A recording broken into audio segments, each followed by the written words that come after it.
مقبلی کارشناسی مهندسی هوافضای خود را از مؤسسه فناوری ماساچوست MIT گرفت و مدتی نیز عضو تیم بسکتبال، والیبال و لاکروس این دانشگاه بود. یاسمین به زبانهای فارسی و انگلیسی و همچنین روسی که در هنگام آموزش‌های فضانوردی آموخته سخن می‌گوید.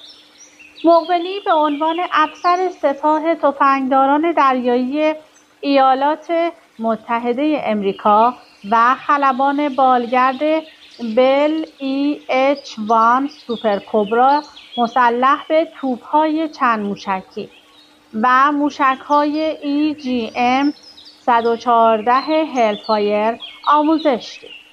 او چندین بار به منطقه‌های جنگی اعزام شد.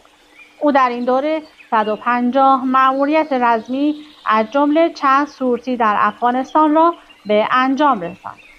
او مدرک کارشناسی ارشد مهندسی هوافضا را از مدرسه عالی نیروی دریایی ایالات متحده امریکا دریافت کرد.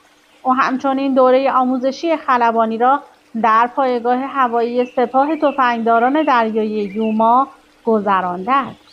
مقبلی از سال 2008 خلبانی هواگردهای جنگنده را شروع کرد. او بیش از 2000 ساعت پرواز با 25 نوع هواپیمای مختلف را در سابقه خود دارد.